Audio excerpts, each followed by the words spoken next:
Magandang araw sa inyong lahat at welcome sa aking channel.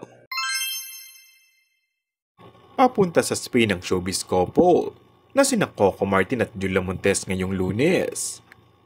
Kasama nila sa biyayang FPG's Batang Quiapo co-star na si Senator Lito Lapid at ang anak nito na si Mark Lapid, pati na ang asawa na senator.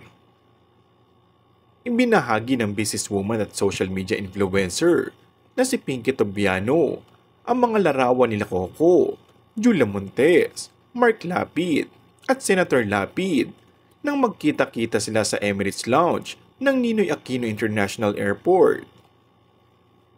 Gaya ni Julia, si Pinky ay talent ng Cornerstone Entertainment bilang influencer at lifestyle host kaya matagal na silang magkakilala. Kwento ni Pinky, Julia and Coco are sobrang mabait. I was so impressed with Coco.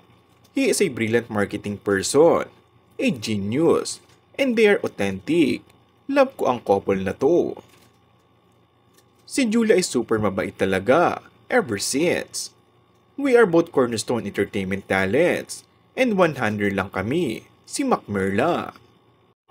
Ang Spain trip ang huling biyahe ni Julia sa ibang bansa dahil malapit nang magsimula ang taping ng bagong drama series na kanyang pagbibidahan. Huling napanood si Julia sa Pula, ang pelikulang pinangunahan nila ni Coco Martin na ipinalabas sa Netflix simula noong Mayo 3, at sa 5 Breakups in a Romance, ang blockbuster movie na pinagbidahan nila ni Alden Richards na napanood sa mga sinihan noong Oktubre.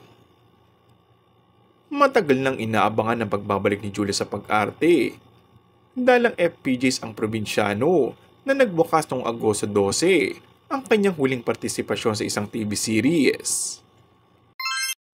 And that's all for our today's video. Kung bago ka lang sa aking channel ay mag-subscribe at pindutin na rin ang notification bell. Maraming salamat!